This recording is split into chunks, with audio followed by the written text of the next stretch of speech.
So, Adrian Newey, the incoming design chief of Aston Martin Formula 1, has come out and said that with these new regulations coming up, one engine is likely to dominate Formula 1 in the new era. Interesting thoughts. I'm going to give mine at the end of the video. We've got a full article here on the F1 Chronicle.com, but just to give a bit of a TLDR, really, it is very much something that I expect to happen too, and it's something that we have seen before, and it's something that pretty much usually happens, especially with how complicated these engines are. But I'll give my thoughts at the end of this video, guys. Full article on the F1Chronicle.com, as always.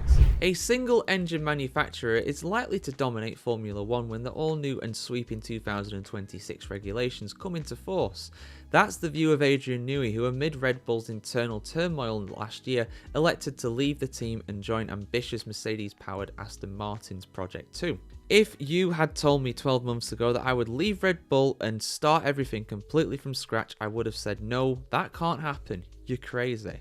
But for various reasons, I felt that I would be honest with myself if I stayed at Red Bull. Once I had made that decision, the next question was what did I do next? Of course, the reasons why, allegedly, were because of the whole Hornergate scandal and everything like that. That was a big reason behind it. And the timing of his decision was more than a little coincidental with that, I believe. But that's just my thoughts, of course. The answer is that he will start at Silverstone in early March and predominantly focus on Aston Martin's 2026 package. Although, apparently, he will focus at least a little bit on the 25 car, but he will be mastering brand new rules from the very start and is regarded to be one of Newey's greatest technical strengths. The 66-year-old told Automotor und Sport, "I think there is a strong possibility that it will be an engine-dominated formula at the start. The reality is that I can't think of another time in Formula 1 where the chassis and engine regulations have changed simultaneously, and in this case the chassis rules have largely been written to try and compensate for the power unit rules, so that's another dimension," Newey explained. When the current generation of engines debuted in 2014, Mercedes came out of the blocks with a huge advantage that paved the road for the works team's run of 7 consecutive drivers and constructors titles, and it was 8 consecutive constructors titles as well, because they won that in 21 as well.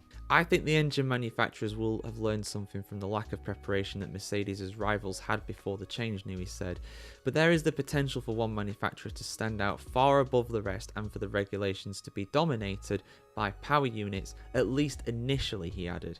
Newey thinks the situation is potentially so serious that single-engine makers' dominance could actually last for the entire duration of the new rule cycle. There is the possibility that if the advantage is won on the combustion engine side, someone can develop a dominant engine that is maintained for the entire duration of the formula, he said. Because the way the rules are written, it's quite difficult for those who are behind to catch up with the leaders. Of course, engine manufacturers now, they have a cost cap as well, of course. Renault and Honda have both fallen foul of that. They both got punished this season just gone for their transgressions in 2021 or 22, I think. It was for a past season anyway.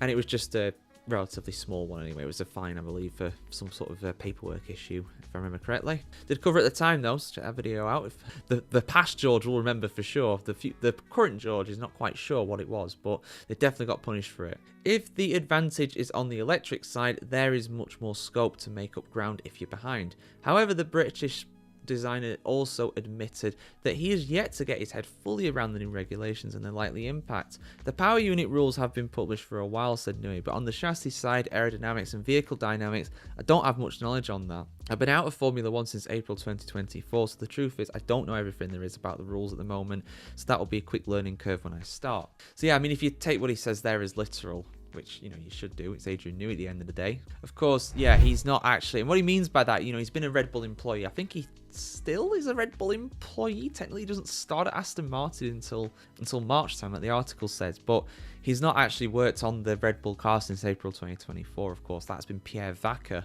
over at Red Bull for that. Because, you know, they don't want to give inside information to a guy that's leaving, basically. That's kind of standard. Good old Garden leave and all that. He's been on that either literally or figuratively, pretty much, you know. So, yeah, it's going to be interesting for sure. I mean, on the whole power unit thing, he's right. In 2014, Mercedes prepared for that new engine regulation really, really early, and it proved absolute dividends. They absolutely bossed the early part of the... I mean, they won all the Constructors' Championships between 14 and 21. It's only when the aerodynamic regulations changed in 22 with the whole ground effect thing that Mercedes were no longer the best team. I would still say in 2021 they had the best car probably on the balance of things. But obviously on the drivers they did lose out just in the end to Max Verstappen there. But a lot of championships nonetheless. The longest run in Formula 1 history, I believe, in terms of consecutive Constructors' Championship wins. They beat Ferrari's old record. Ferrari had 6 in a row. 99 to 2004. Mercedes blew that out of the water with 8. So we'll have to see what happens. It could be right. It could well be the power unit that defines things. And of course, we've got new power units coming in as well. Not just in terms of the regulations, but also the suppliers too. Honda, they're going to exclusively supply Newey's team Aston Martin. You've got Audi going to supply themselves, of course, as they transition from Sauber to Audi. And on top of that, eventually we'll get Cadillac as well with some, maybe it's be branded as something else. But you know, it's going to be interesting. We've got a lot of power units. We've got 5, I believe, for 26. So it's quite a few. And we'll just see how well prepared these guys are. You know, it's impossible to say who will be the best. You know, it's a long way from now. We did see with the previous regulations that in 2014 that relatively so the aerodynamics were relatively not as important, and that could be a negative thing for Aston Martin. It could be a positive thing. I mean, personally, and this is a controversial opinion, but I would argue in 2014, in the first year of that regulation, that Red Bull had the best car, not engine.